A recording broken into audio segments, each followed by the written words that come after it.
blended. What do you know what I'm trying to say? I know exactly what you're trying to say. So, what do you say? I would say blend together. Blend. Hot. Okay. Show you the example first of all. So you do it, okay? And then get him to do it, okay? You do it again, then he does it again. Okay, so Dia, come here. So, hot. Your turn. My turn. Hot. Your turn. So is it blended? Okay. And then why sometimes with some of the words like this, I might do an example where I might say, oh, this table's really hot. Just to explain something. I'm sure he knows what hot means, but there's some words like wig or lid, for example, that sometimes children don't know what the meaning is. So I might do a little example just to show you what the meaning is. Alright? I feel like a rock star. Are we rock stars? Okay. Sorry. Also, if you want some of these, okay, come and ask me, and I can get you some of these for being at home, okay? He brings home the sounds, the squares. So he shows me all his new squares every day. So we go through them like as a nightly routine. Cool, lovely. But if you do want a set of these, just coming up in fact. Yeah. I don't really need that many at the moment. No. I'll give you a set of these, okay? You can keep them, alright? Keep them for as long as you like, and just practice. You don't need to 10-15 minutes every day, and then just do it like that, okay? Do you think he's on track for your I would say so. So, at the moment with their phonics, we've got two groups going, okay? We've got one group who's just like reading books. DM, he's just about to finish these sounds, and then he's going to go on to something called ditties, okay? So these are the ditties here, okay? When he starts doing these, we'll send a sheet out every day. We'll do one of these a day, okay? And that lasts for about 20 days, alright? So essentially what we do here, go through all the sounds at the top, okay? And then, here. So then, when we get to this point, I won't show an example, I'll just let him do it. So, we'll be like, can you say these sounds? Exactly. That might go to the next one. If. Perfect. And then. Okay. Now, also on here, there's a red word. Now, red words, that's where you can't use phonics. Alright? There are some English words where you just can't use phonics at all. Okay? So I, the, my, you can't really use sounds for it, okay? And this is just where we'll do lots of repetitions, like my turn, your turn, my turn, your turn, I. We'll use different voices, we'll use lots of different ways of saying I, but it's just for them to remember. There's no other way of doing it. Then phonics just won't work. So this is the difference between I as I and the alphabet. Exactly. I. Exactly. Yeah. Exactly. So this will just be lots and lots of repetition of that. Okay. Then they will read these sentences. They'll do it with a partner. So one of them will take a turn to read it. Then the other one will take a turn to read it. Then there'll be a question at the end. What else makes you hot and red? So they'll say, eating spicy food. Now, this is the last one here, okay? As hold the sentence. So what we'll do, I will say the sentence, okay? So I'll say, we're going to write a sentence today. We're going to write this sentence. I am hot. Then they'll say, I am hot. I'll say, I am hot. I am hot. I am hot. And we'll take turns doing that, okay? Until they can remember the sentence, alright?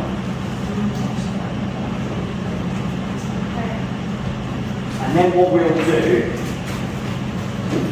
is I'll then ask the children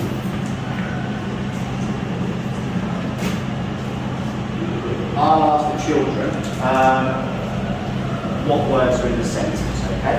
So I'll say, what's the first word? And they'll say, I. How do I write that? Okay. Then I'll say, what's next? Finger space. Sometimes what children will do, they'll do I am. Yeah. Alright? So we'll say finger space. Then we'll say, what's the next word? Am.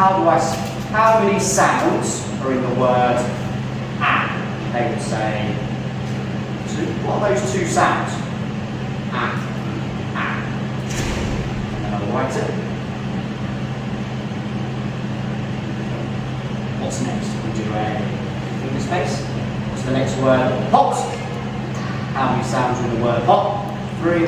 What sounds are in the word hot? Hot. Hot. Hot. That there. What goes at the end of the sentence? Okay. When we're doing this, we don't really worry about capital letters too much, okay? We'll concentrate on the full stop, or we won't worry about capital letters. When he gets on to reading his first books, then we'll introduce capital letters, okay? If you don't want to do too much, it's very good, okay? Then, I've written that. I'll put that down. I'll cover it up so you can't see it. Then their turn to write that sentence, okay? I, space, am, space, hot. Okay? Okay. So that's what you'll be doing. You won't be starting it this week. You'll probably be starting the ditties middle of next week. Okay? Hopefully Thursday or Friday. Depends on how it goes. And then, after we've done sort of 20 sessions of that, or we'll do that daily, then we'll start the book. So, fingers crossed, you'll probably read 1 or 2 of the group books, okay, before he goes to year 1. Year 1s, basically they want the children to be really confident with just those sounds there, okay? So essentially what we're doing is probably going a little bit further than they need to, okay? But at the moment, he does his sounds really, really well. I've listened to him and he's really, really solid with his sounds. Might need a little bit of help with the blending, but it's a very, very hard skill to get straight away.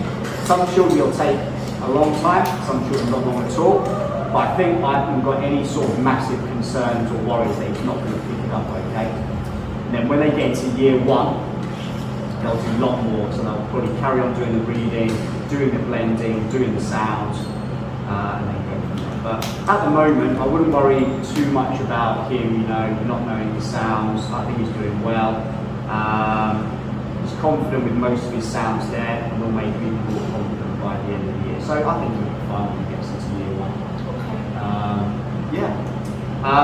I won't take you through the green books just at the moment, because that is complicated. If we had like a big group here, then I would have done. But at the moment, I'd certainly concentrate at home with those sounds. You get familiar with it, Dean gets familiar. I'll probably maybe do just a few sounds a day, maybe 4 or 5. Maybe get him to write some as well. Get him to, familiar with the words. How we do these words, only do words, excuse me, that you can do phonetically, okay? So let's say, dot, do dot, that's fine. Alright? 3-letter words as well, okay? Okay. Dot, dot. Don't do it like so. this one, for example. Can't do the, because it's not phonetic. Or, trying to think of a three-letter word that's not phonetic, most of them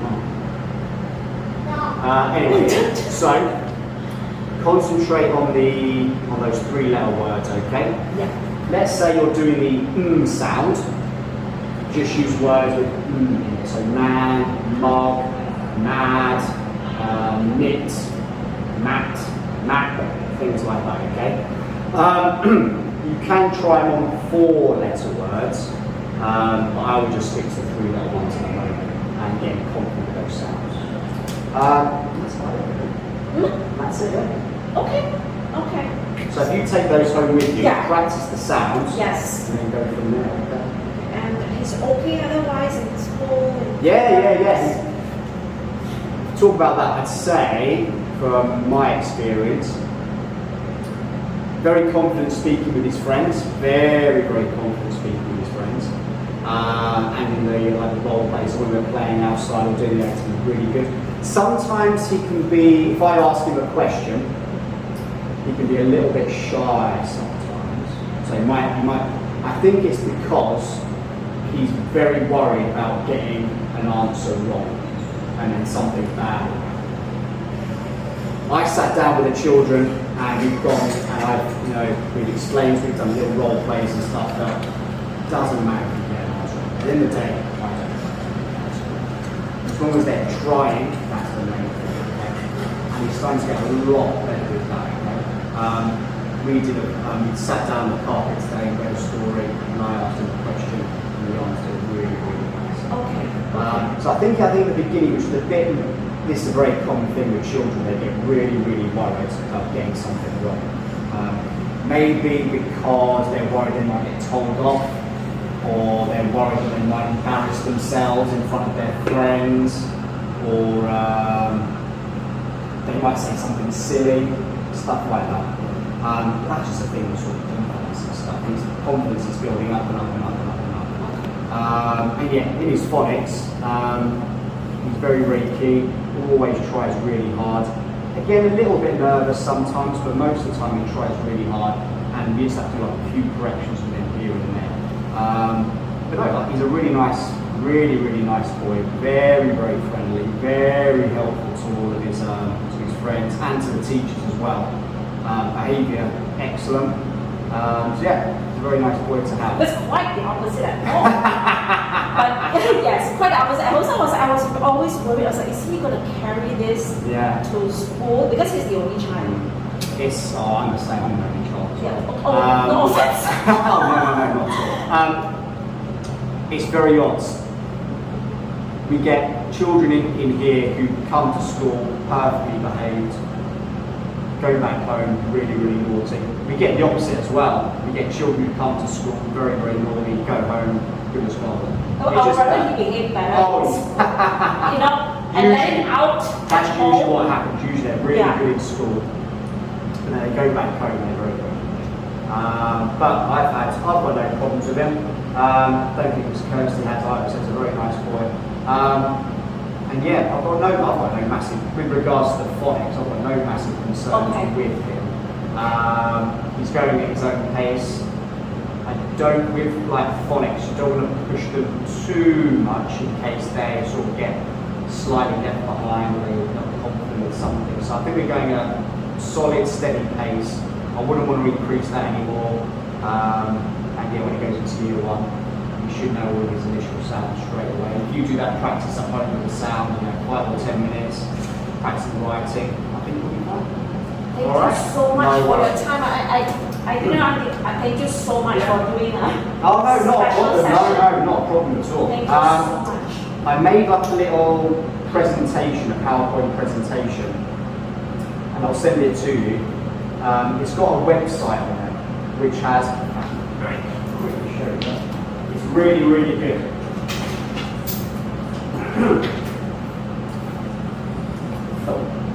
I'll send you this link, okay? Okay.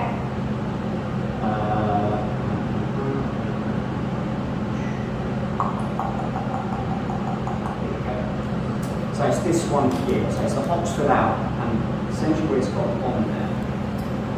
It's got a guide for parents, okay? It's got some videos, it's got some resources on there, alright? It's got all the sounds they need to do, so these sheets, so you can like print them off at home, alright? And that's all of the sounds they have to do. Okay. Don't worry about any of these sounds at the moment, okay? So Okay. overwhelming, okay? Okay. But it's got loads of good resources on it. So I'll send you the PowerPoint.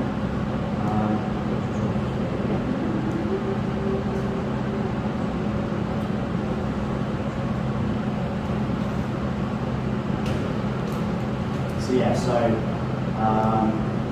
and the PowerPoint on there. So that's all the sounds that are in order. Yeah. So another thing with the sound, it doesn't go A, B, C, D, E. It goes in this order here. Okay, it's like ats.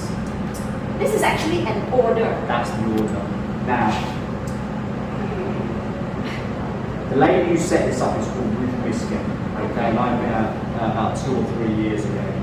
I couldn't quite understand why they have this order, and to be perfectly honest, I don't think she really knew either. But we stick to this order. For the reasons why these ones are here is because they're two letters that make one sound. But try and stick to this order as much as you can, alright? Okay. And then, on this bit here, when they're writing, you do like a little rhyme. Okay, so, for example, down Maisie, mountain, mountain. Okay? Is down the flower, drawing the leaves. Or kangaroo, down the kangaroo's body, tail, leg. Alright? And these sort of, instead of just saying you write it makes it more fun. Alright? Thank you so much. Pleasure. Thank you. If you need anything else with regards to phonics, just ask me or Miss Kirsty, and we can go from there. Thank you so much for your time. My pleasure. Reading and a bit of well-being stuff as well for you. So hopefully it will explain a bit more about kind of the strategies we use and how we teach the kids at school. But I'm hoping that you'll be able to take away some stuff from it as well, so that you know how to best support your children at home with reading, maths, and their well-being. So I'll be presenting about maths, and then Mr. Greg will be discussing how we do reading, and Ms. Jess will be discussing well-being, kind of the implications COVID have had on that. So I have roped in some year fours to help as well. Thank you very much. So don't worry, you guys won't be doing maths. They're going to be doing it. Just the panic in your eyes. The post-it notes are actually because we've only got an hour and quite a lot to get through. So any questions that you might have regarding what I'm talking about, or what Mr. Greg talks about, or what Ms. Jess talks about, you can just pop it on the post-it note, and kind of at the end of each session we can stick them up here, and if there's time at the end we'll try and address some of those questions for you, but if not we'll compile an email answering those questions for you. Okay. So I'll get started. Basically I'm going to be providing information about White Rose Maths. So White Rose is what we use across the school, so from year 1 all the way up to year 6. And their motto is that everyone can do maths. So everyone can. Regardless of your ability, your background, where you come from, everyone can do it.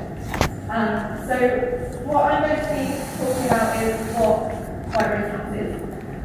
What they aim to do, their approach to teaching and learning in maths. This CPA approach to teaching maths, which is probably very foreign to all of us, including the teachers in the room who learn maths at school, and how you can support maths at home as well. So that's quite a scary thing for most people. So, what is White Rose Maths? It's basically an organisation, UK-based organisation that provides scheme of learning for pupils in maths from early years all the way up to year 6. I actually believe they do secondary as well, but I'm not too familiar how it is in secondary. So it's influenced, inspired and informed by the work of leading maths researchers and practitioners across the world. So although it is primarily based on UK principles, it's kind of been made by practitioners across the world, so not just from the UK. So lots of influences in there. They aim to allow children to master the learning objectives of the British maths curriculum, which is quite intense. And it focuses on reinforcing number competency, so that's like the confidence and understanding of what numbers are. It provides opportunities to reason and problem solve, and kind of get those deeper thinking opportunities in there as well. It encourages confidence and resilience in every student. I think year 4 get extremely frustrated when they work so hard on a question and then they see one tiny little sentence at the bottom that says, is that the only answer? They think, oh, I'm going to do it again. So it's building that resilience to not feel that gut crunch when they read that sentence.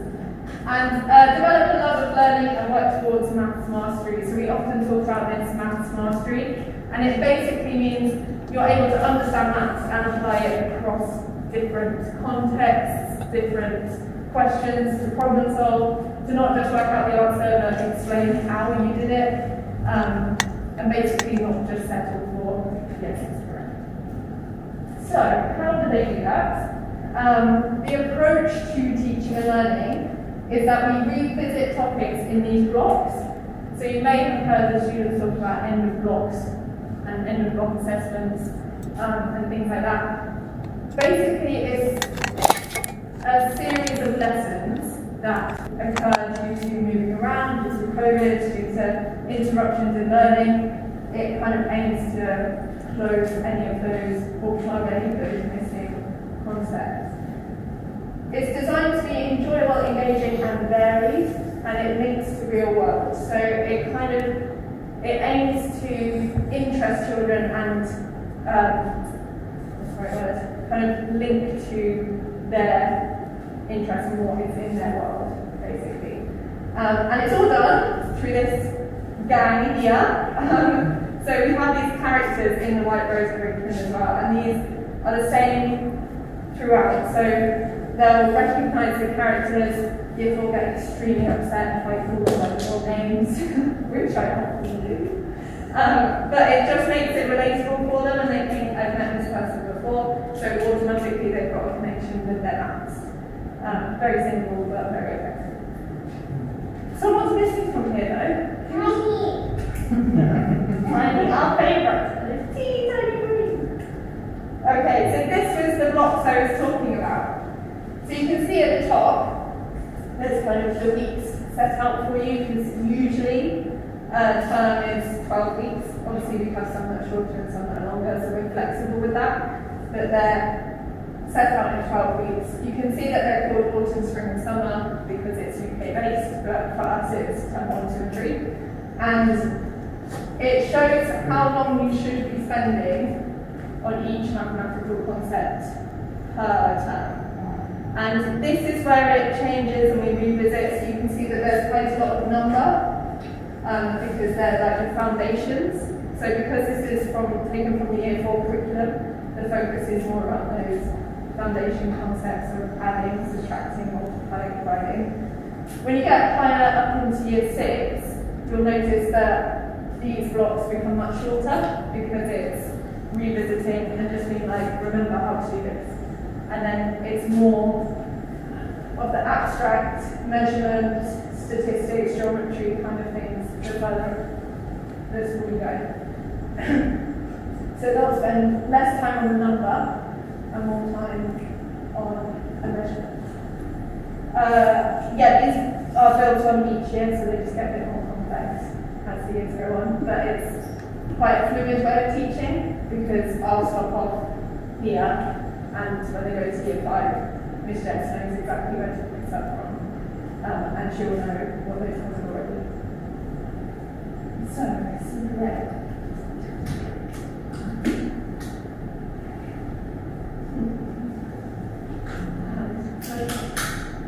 Okay, so this CPA approach that we keep hearing about, it basically relates to concrete, pictorial, abstract. So you're going to see those in action in just a minute, but basically, to sum up, concrete is students solving maths using things that they can actually use. Pictorial, they're solving maths through drawing pictures or seeing pictures, and the abstract is the one that we're all familiar with, the numbers. So this is when we were taught, they don't speak all, but when I was taught, it was all just abstract, which can be quite confusing and quite overwhelming for students that struggle with maths. So this just kind of breaks it down a little bit more. As I said before, it aims to close the gap on attainment. It's an inclusive approach based on principles of cognitive psychology and child development. So it kind of addresses all different learning styles, whether it's kinesthetic or visual or auditory. It lends itself to each of those. And it develops conceptual understanding of maths using concrete objects, pictorial representations, and abstract thinking. So, let's go. So, I'm just going to show you how we might use this concrete kind of method to solve this first question here. So he's going to do 66 divided by 3, and he's going to use what we call place value counters. So place value counters are a really good example of how we use concrete equipment in maths. So this represents a 10. We have ones, and we also have hundreds, which are different colours as well.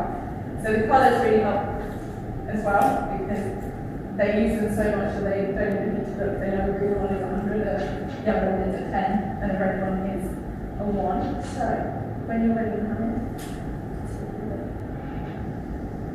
So this just kind of really helps with place value. So although he's doing a division question, he's actually applying his understanding of place value to support that. And we build on from that as well. So he's just going to show you here. So kind of just to say what you're doing at the minute. What we're doing now. We're doing 6 tens. Okay, so you've got 6 tens, because that's going to make 60, yeah. The static. But he's got his tens and ones column, and he's got 3 groups or 3 rows, and he's now sharing out his tens into each of those rows.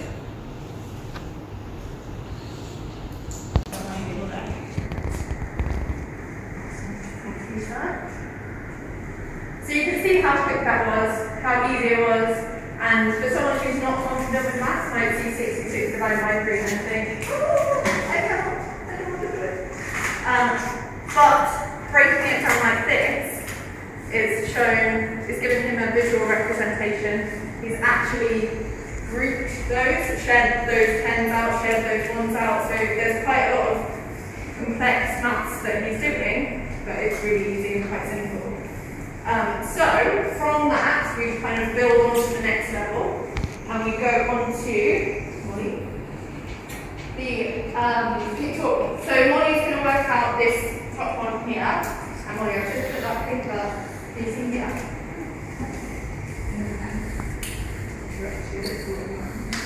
So Molly's just going to show you how we build on from that. So once they've kind of mastered the concrete, they then move on to the pictorial. So Molly's just going to do 525 divided by 5.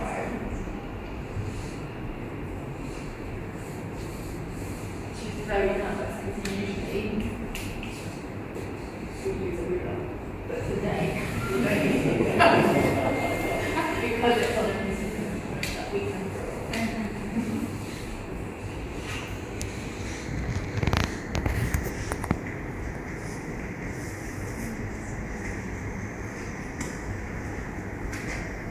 Okay, so Molly, what have you done so far?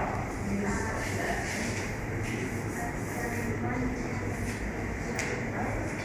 So what is that for you? Is this correct? Backwards.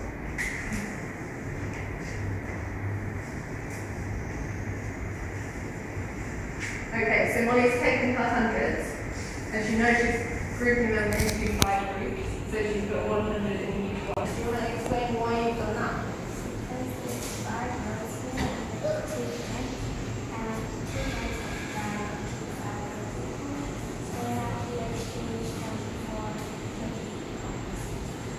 I don't know if you heard that, but I will just repeat because I couldn't have said it better myself really. So I asked Molly why she didn't go to her tens, because she's got 2 tens. And she said, well, I know that I can't share 2 tens into 5 rows, so I know I need to regroup them into 21s. So she's ignored her tens column and she's gone straight to her ones, but she's still using those 20 as ones instead of tens. So that shows how, because we've built the foundation of actually exchanging 1 10 for 10 ones, she's now at a point where she doesn't need to do it using concrete operators, she can just do it using pictures and knowing in her mind. So what's the answer? Excellent, well done. So here is going to work out 42 divided by 3, but she's using numbers this time. So we use part whole models a lot as well, which is essentially just a different way of partitioning. So when you're ready, Leah.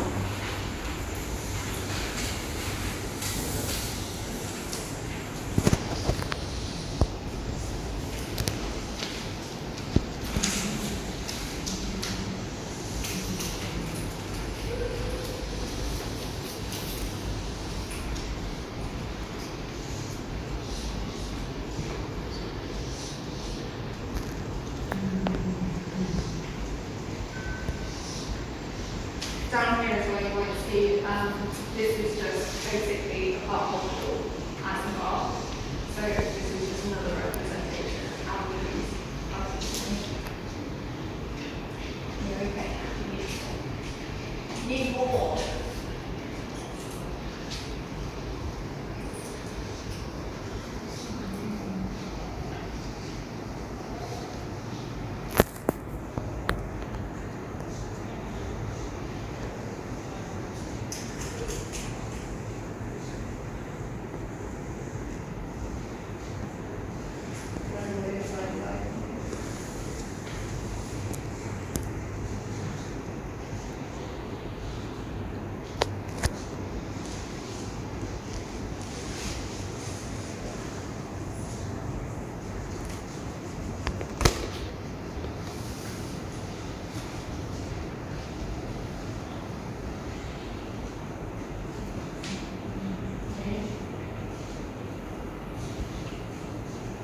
Okay, excellent. Well done. So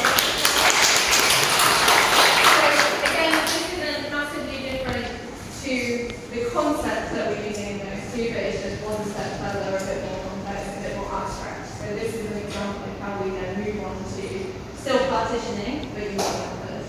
And the last one, Arush, are you ready to think you can make it? Had these 3 sweating, thinking, we're going to have to do the problem solving one. And then this is just an example of how we then go on to a bit more complex, a bit that deeper thinking. So here's an example of a problem that the students might be faced with. So we've got Amir, here, you might recognise him from our slide previously. He partitioned the number to help him divide by 8. So he's used the part whole model that Leo showed us a minute ago. But, some of his work has been covered with paint.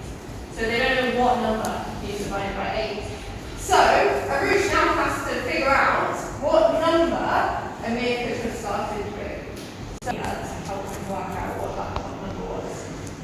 We're already in the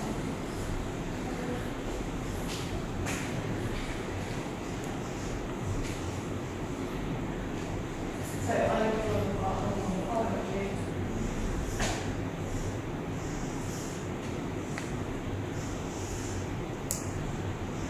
And then what else would you start writing? The 8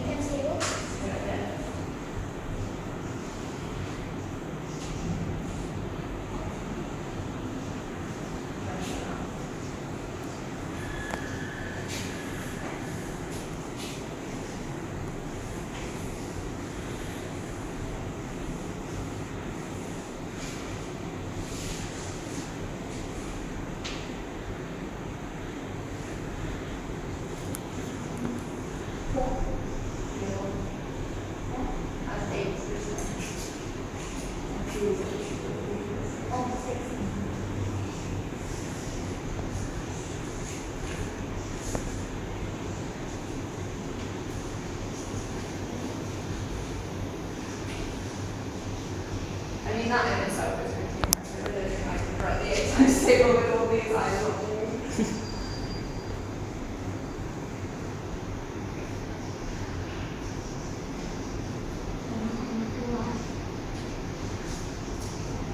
Okay, so Ruth, what can you see? You've listed the 8 times table, and what can you see there that might help you? Like, there should be a 6 and a 1. Okay, so can you see any of the 6 in the 1? So I can keep this. And this. Okay, so what number could we actually add? I can put 56. Yeah? And then what would we do here? No, the answer will come this way. And it is 56. Yeah. And if this one was 56, you've got 16 here, what would go there?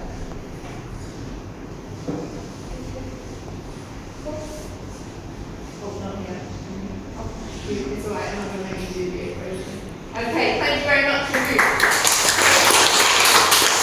If I wanted to be really mean about Victoria, and he's now applying what he can do to solve quite complex problems, that you find the more students get used to this way of working, the more confident they are with the starting point of this, because they will first go, yes, thank you, before you can go, thank you, thank you. Yeah, they have starting point. They are too quiet on the yeah, it gives them a starting point. They think, right, what can I use? I know I can draw a model, I know I can draw a base pen, so I want to do. So very quickly, I won't take any more of your time, but this is a student-based approach. So some students will spend more time on the concrete, they might spend, 2 or 3 weeks just using concrete apparatus. Others who are very confident with maths might use it for an hour and then move on to the next one. So it's very much student-based. Differentiated because of the practical resources that are available. Some students won't use pictorial when they come to problem solve, they'll just go straight for abstract. Before I even help them.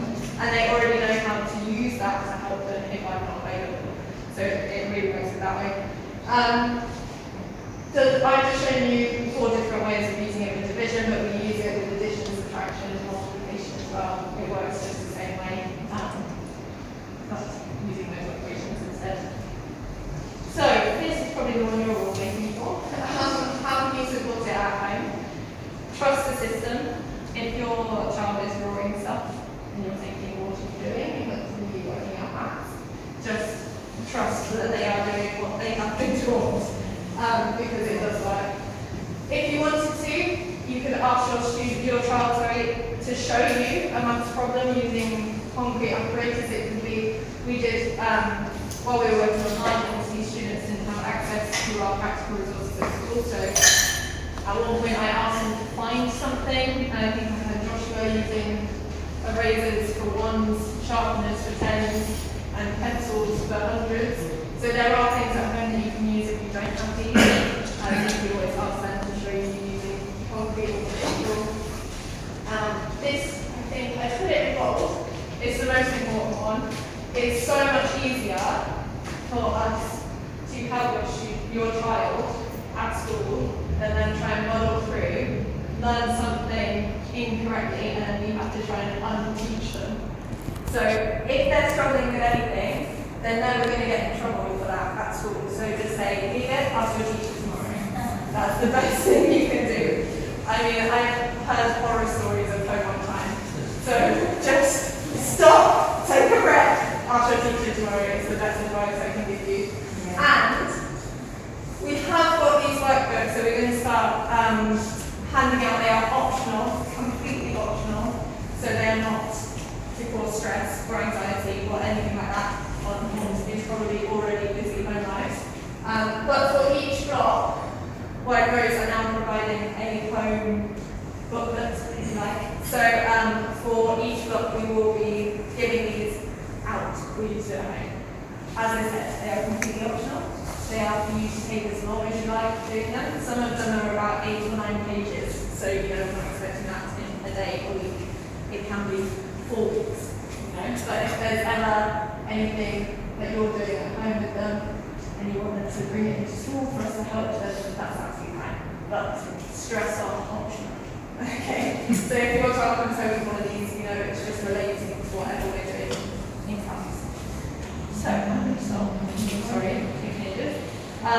If you have any questions, what I'm going to do is get rid of this and put this on here. So you can just write any questions you've got on the post-it notes and put them in the brackets. And we'll try and answer them if we have time. And as I said, if not, we'll send an email. I'm the year 6 teacher. It's my first year at Kingsgate.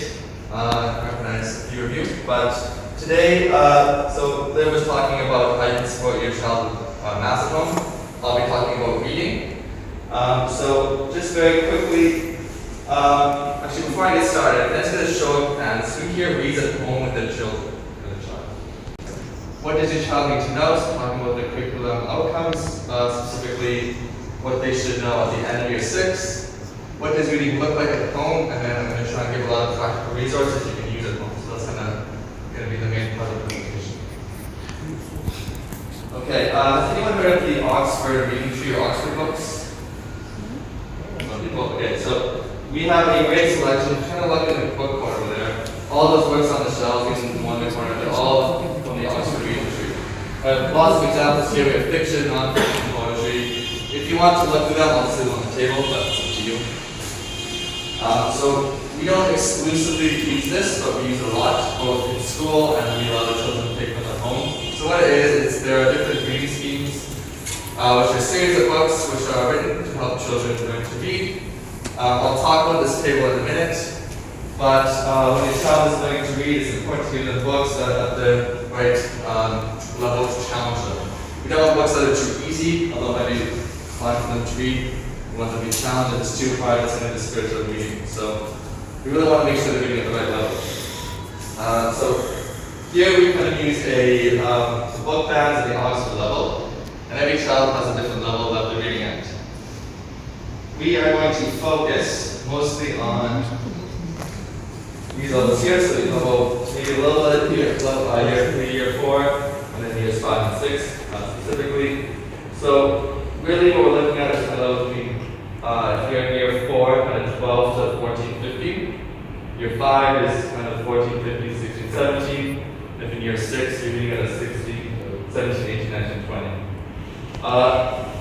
Very quickly, that's what on this here.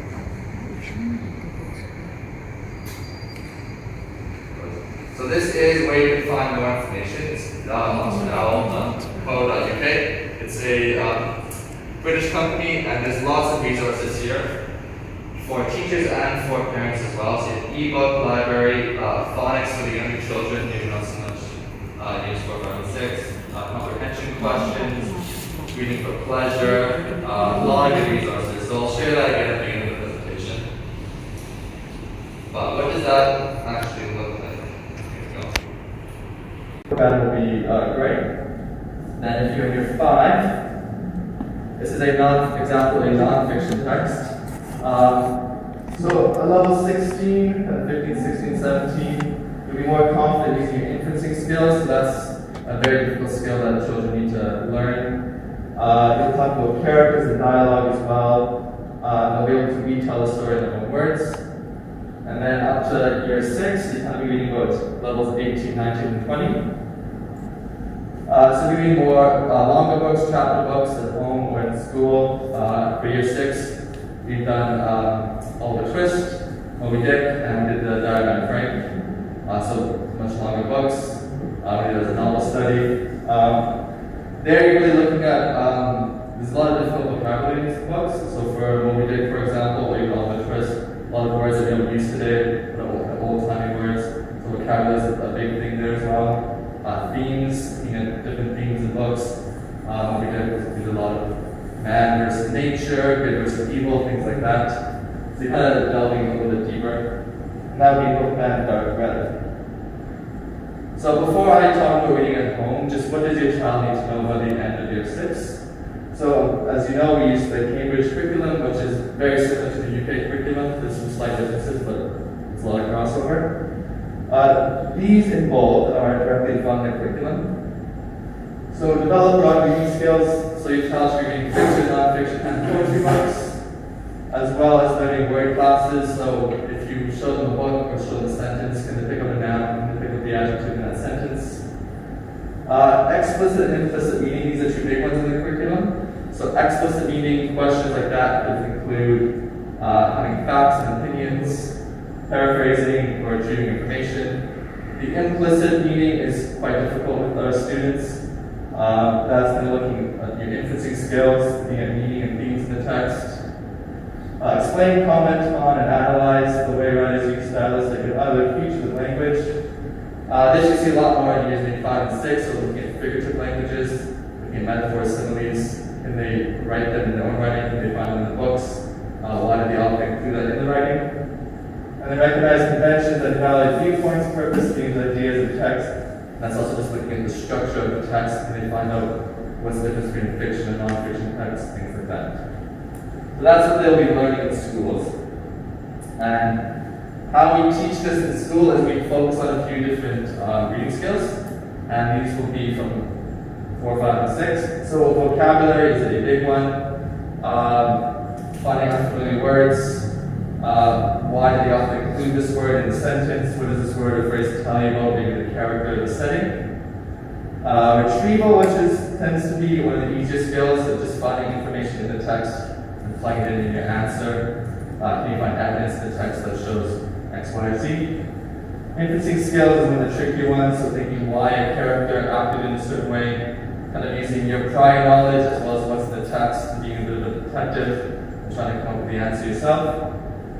Summarizing, which is just what's the main point of the section, making predictions, commentating and thinking like an author, which is kind of putting yourself in the shoes of the author. Why did they put this in the story and what effect it have on the reader? So these are kind of the skills we teach here. I'll share this as well at the end, so if you want a hard copy, you can send us an email, just so you can send us a lot of information.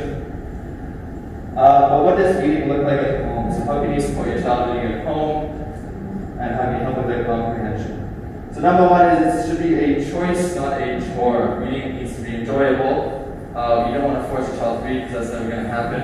I know a lot of students, you force them to read, they just sit there looking at the page, pretending to flip the page, but they're actually reading. You don't want that. So instead of telling your children just to read a specific book, give them choices, as much choice as possible. We're pretty lucky we have a lot of choice in our each of our libraries. So we have fiction, non-fiction. We have classics that are written at the appropriate year level. So lots of choices there.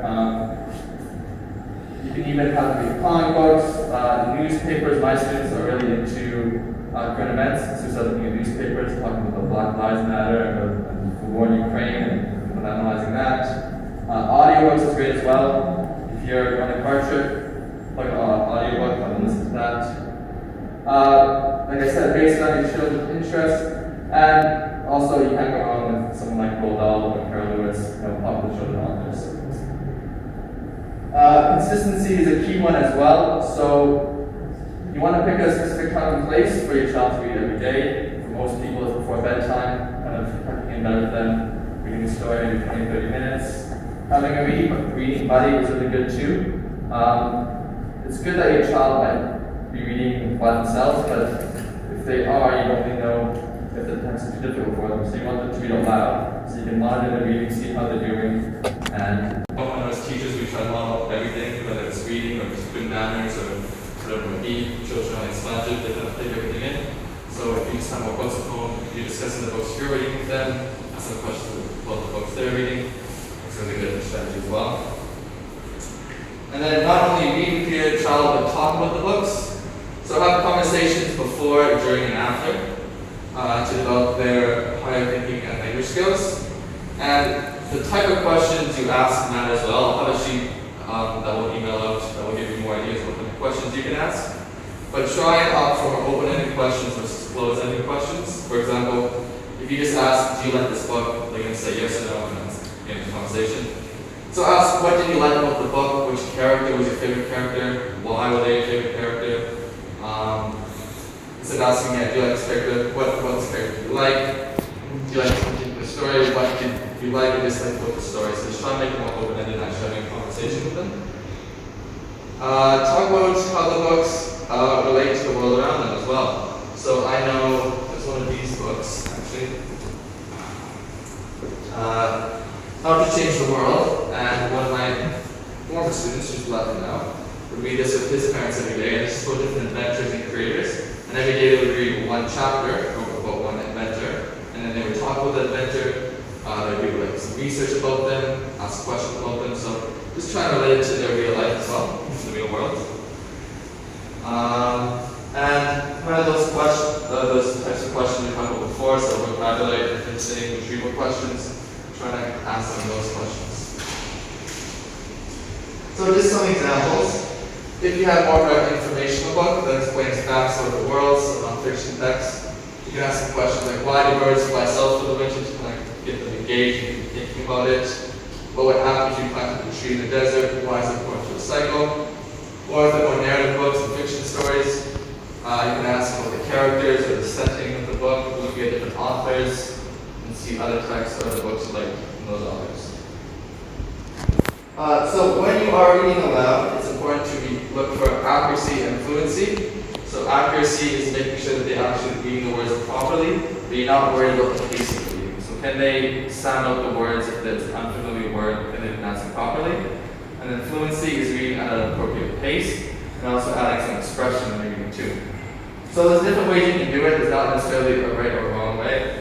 Common way is just taking turns. So we do this in class a lot, but we'll just, maybe I'll read 2 or 3 paragraphs, and someone else will read 2 or 3 paragraphs, and so on.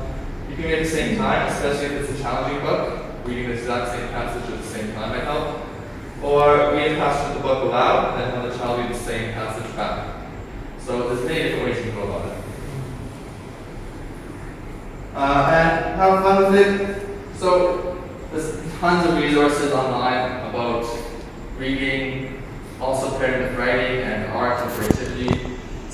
So for example, we were doing Oliver Twist, and in our writing lessons, the children wrote the original play, and they were drawing pictures of it and how the stage would look like, and that complemented our reading lesson when we were reading the Oliver Twist play.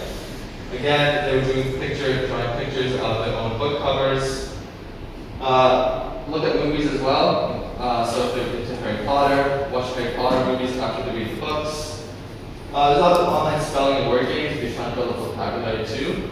That's something we use in our spelling, punctuation, grammar lessons. And visit public libraries and bookstores. I know book access is a good deal going on. Books about 20 million there right now, so check those places out. And then lastly, it's going to give you some practical resources you can actually use at home. So Goodreads, quite a common one. It's kind of like Rotten Tomatoes for books. You can look at reviews of books. If you're really struggling what to read next, then it's a good place to go in the children's section. I will set this up as well. First, news education. If your child is into current events and they want to read what's happening in the world, this is a children's newspaper.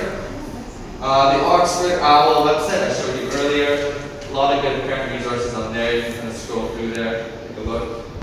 Storybird is an interesting one. It's children can create their own stories and post it to this website, and there's about 9 million stories already on this website from children all over the world. So they can read other children's stories and see what they're writing about. And there's actually teachers on the website that will actually look at the stories and they'll critique them and try to improve them. You can do book covers on them or blurbs for them, a lot of different things. Ready Writer is a spelling and vocabulary website. I know your 4 use it. I use it as well. Audible for audiobooks, and Free Children's Stories is another good one. Just like it says in the name, it's a bunch of free children's stories.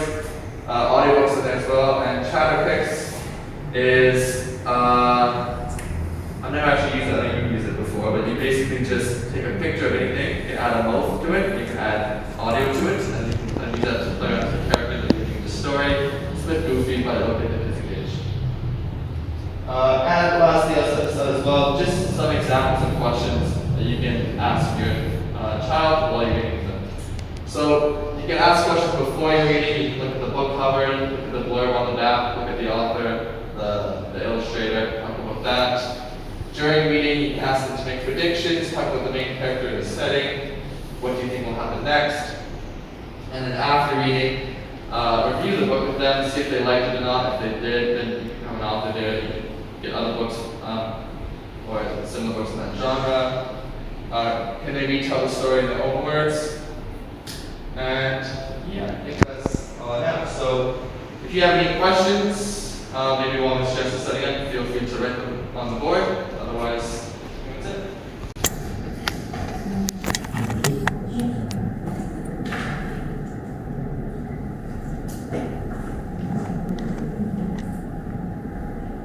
Year 5 teacher, and you've had the best of all 3 accents today. So now you've got to tune your ear into my South African accent, so I hope it's not too hectic. But I want to talk to you today about supporting your child through what we have now the COVID generation. So this level of children, or this generation of children, has now been dubbed the COVID generation. And I know some of you are Gen X's and some are Gen Y's and some of you are millennials. We all means nothing in the end, but our kids are influenced by what happens during our time on this planet, obviously. So I want to use a different technique today in forms of how we teach and see if you are willing to be my class for the afternoon and respond and engage with me. So we use a technique called visible thinking, and this technique is called See, Think, Wonder. Have you ever heard of this before? Anyone familiar with it? Okay, awesome. So basically how it works is, I'm going to show you a picture. On that picture you're obviously going to see something, or many things. From what you see, put yourself into that situation, or put yourself into your child's perspective of the situation. And what do you think? What comes up? What do you see? And what does it create? What causes it create in your head? And then from there, from what I actually think, what is this going to make me wonder? I wonder how my child saw this from their perspective, or I wonder if I did that as a parent, or I wonder if my child is feeling this way. So put yourself into a different role today and see if we can sort of engage in this. I'm going to switch off that slide. Okay, so let's do this together.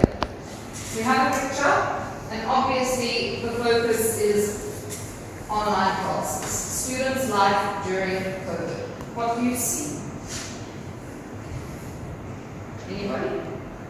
I see a globe. Okay. Anyone else? The word missing. The word missing. Okay, that's a big one. Question mark. The question marks, absolutely. What's it called? Okay, activities, yes, 100%. So now, from what you actually see and what it's made you think, what do you wonder about your own child and your own situation during lockdown?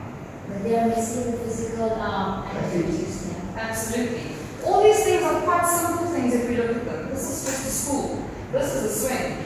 We've got sports and just normal physical activities outside. These are things that your child have literally not been able to do for the last 2 years.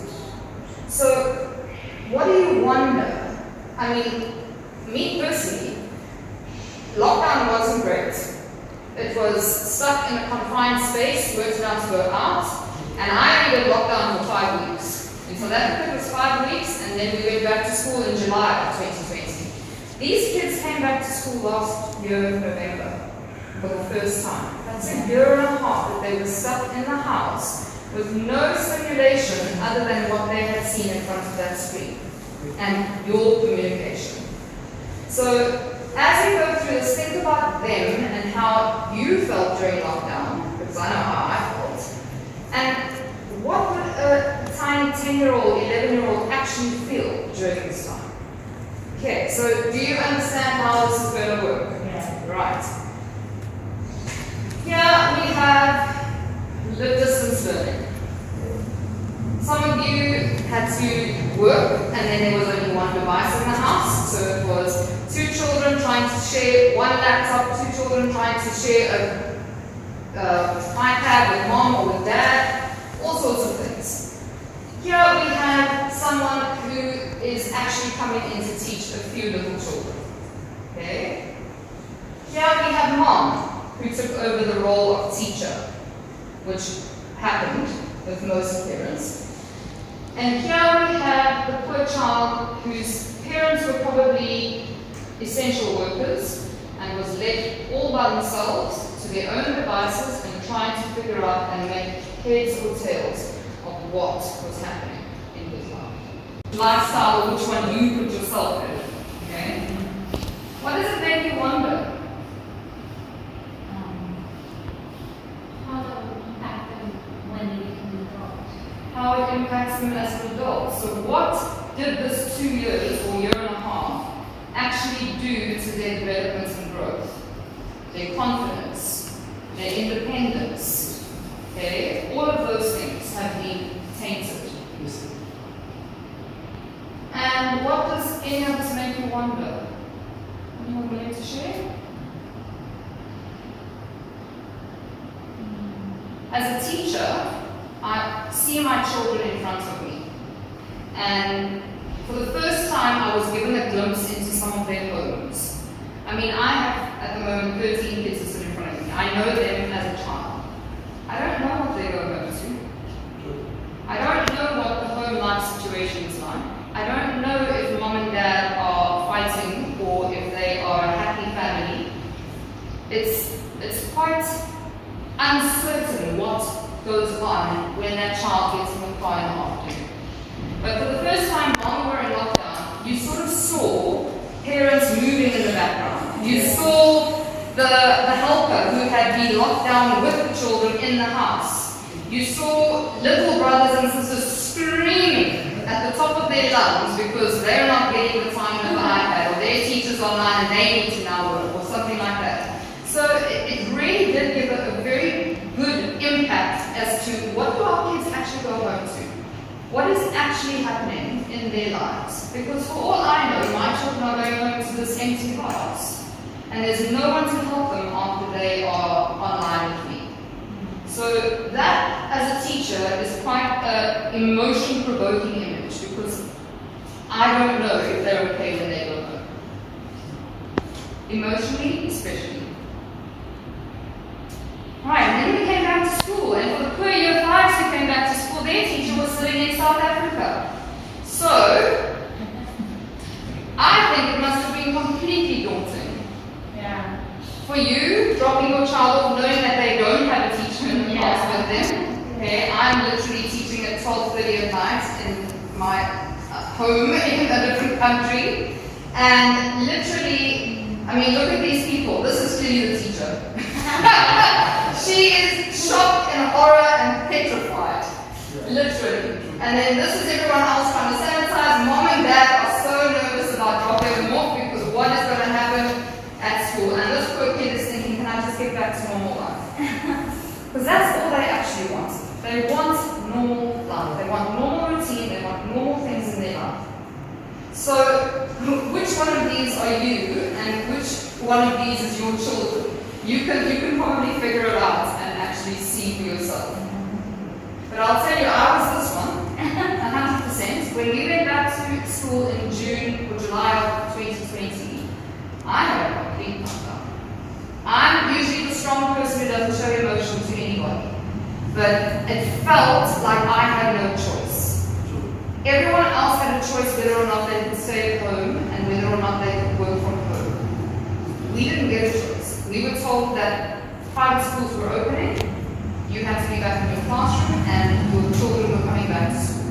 We had children sitting in blocks, literally taped off in the classroom, and they were all spread apart and socially distanced, and we were not allowed to move past that block. I mean, I walked in and I was fully masked for the first time. I mean, I'd been online for how long, and then had to wear this horrid thing. And was given a visor, and if any of you have tried to wear a visor, it steams up within 10 seconds and it creates a reverb in your head. It's the worst feeling ever. So it was completely horrifying. So think and wonder, what did my child have to endure? Did they put on that brave face? Did they just suck it up? Or were they meltdowns before school in the morning? I'm sure there were lots.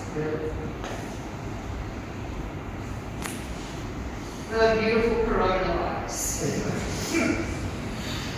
This is what school looked like. Literally. You don't see it. But they had to. So what do you see here? Distance. Absolutely. The actual coronavirus itself is distance. It's literally created distance between everyone on this planet. Families who live in different cities, different countries, different states. No one was able to communicate or move around and see each other. Children came back to school where they weren't allowed to touch each other, they weren't allowed to do anything, they were literally meant to sit in a block and not move. Move a foot out the block, it's like playing, what's that? Put your left foot in, put your left foot out, that's it. And literally that was their version of being naughty, because I'm in the block. Yeah? Here we have a seat with no child. What does that make you wonder? They got COVID. Have they got COVID? You hear from your kid that someone wasn't at school today, what's your first question? Why? Why?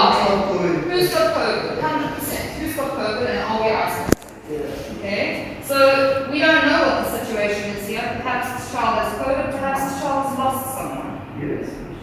Okay? Lots of us lost people during lockdown.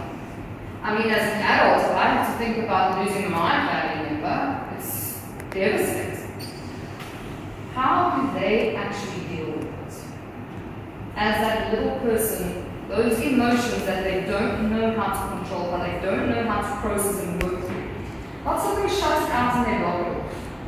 And they put on that brave face for you, because you need them to be strong at that point. But they need us just as much. And anyone wants to share what they wonder? Okay, I'll leave you to it. And then just a quirky one. Remember the scariest thing that you could get at school was your report card. Nowadays, that's definitely not the scariest thing. I mean, they are petrified of getting anything sick related, nose running related, bumper toe, who knows. I think we've created a generation of hypochondriacs for the future. Right, so this is the other pandemic, and this is where we need to come into play. And how do we support our COVID generation as parents? How do we actually get in touch with our kids and let them talk to us? Have you actually had a conversation with your child and say to them, what do you feel about coronavirus? Yeah. Okay. What do you actually think? How does this make you feel? As adults, we don't even talk to each other about that stuff. I don't talk to my parents about how it makes me feel. I mean, they are going into South Africa with no masks and no anything from next week. The president's due to talk on the weekend. Okay? You are still at the height of the pandemic, where I was a full year ago. So it's very different. I've experienced this in different levels now, and it's incredibly weird to see how the different communities and how the different children are actually dealing with COVID. So there's a big word. And take it all in. I'll give you a second. It's beautiful.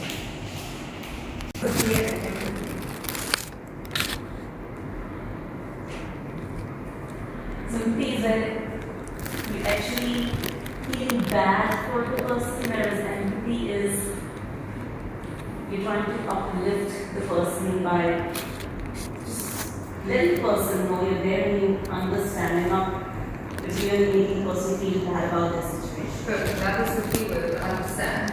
So the difference between sympathy and empathy, and I think lots of us don't actually understand the difference between it, is that sympathy, you tell me that someone died of COVID and I say, oh, I'm so sorry, I'm really your condolences for your loss. Whereas empathy, I also lost someone. I know exactly how it feels. I don't need your sorry. I would actually rather just sit there together and not say anything. So empathy is where we put ourselves in the actual situation and we live it with that person. We are experiencing it through their eyes because perhaps we've experienced something similar, or perhaps we just know that that person doesn't need us to give them any advice at this point. They just need us to be there. Okay. So we're going to focus on empathetic listening. And this is where I'd like you to think about yourself, because I know who I am, but do you know who you are in this situation? So empathetic listening, you listen with your ears, but you also, and more importantly, have to listen with your eyes and your heart. You need to listen for feeling and for meaning, and you need to listen for behavior. You use the right as well as the left brain. You sense, you intuit, and you feel. And you have to open yourself up in order to be influenced by what that person is actually telling you. Okay? Things that happen between these two people. The empathetic listener, it's about the person talking. Whereas the dismissive listener wants to move on with the topic and they want to get on with it.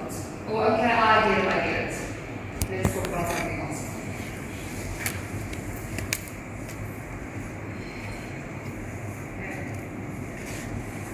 So, 9 strategies to help you with empathetic listening. Your child wants your time. They don't want your money, or the fanciest car, or the newest, I don't know what. My kids are into Pokemon, so packs of Pokemon cards. Okay? They want your time. It's a big reality that people need to face. Offer empathy, not sympathy, and I'll let you know what the difference is. It will be a bit easier. Pay attention to their body language. If they're looking submissive, if they're closing themselves up, if they're dismissing you, not making eye contact, there's going to definitely be something. Do they really need your solution? Sometimes they just need someone to tell them something to you. I mean, we all need a soundboard. Even if it's an idea. Just to get your ideas out of your head and let someone listen to them, it makes them sound better in your own head. It's a weird concept, but try it. Use open-ended questions. So no yes or no answers. Tell me about something. Tell me what you are feeling. How does this make you feel? Ask for more details. The minute you ask for more details, it shows that you are actually paying attention to them. That you're actually physically listening to them. You're not just listening for the sake of getting it done. Repeating phrases and words. That again shows that you are listening. It shows that you are engaged with them and you are connecting with them. There's no need to full silences. Silence is often a good thing.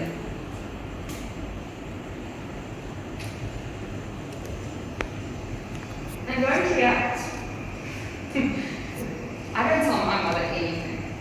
Nothing. We censor everything that goes to my mom's ears. Because I know that she's going to have the biggest freak out, the biggest meltdown, anything. I literally caught a grab for the first time and I had to send her the location and she sat and she watched my little car all the way home to know whether I was home or not.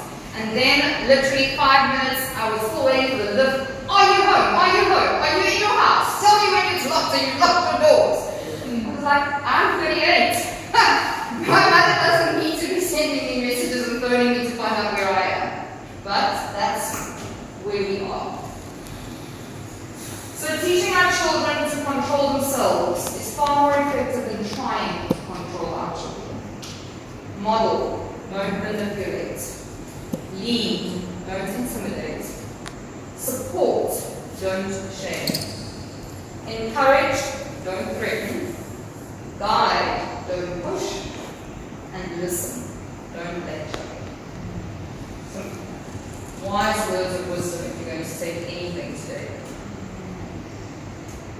So just again, talk and answer questions about what they are going through. Share facts with your child. They are big enough to understand what is going on.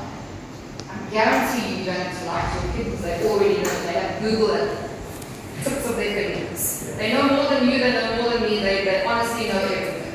Okay? Limit that media exposure though, because social media throws things completely out of proportion sometimes. And we're going back into lockdown. That's what they read on a headline, fake news. But do they know it's fake news? No. Okay? Role model again, that's a huge one. Keeping structure. And then they want to know that they are safe. That's the biggest thing now. When they come to school, are they safe with us? Yes. When they go home, are they safe when they walk into the house? Yes. That's all we want to know. And this will not be forever. Hopefully. So, have a look at the picture. You're all going to take something different from there. It's a personal choice as to what you want to do during your time at home with your child. But remember that they want your time. They want to spend time with you. They want to be you eventually. They want to be like you.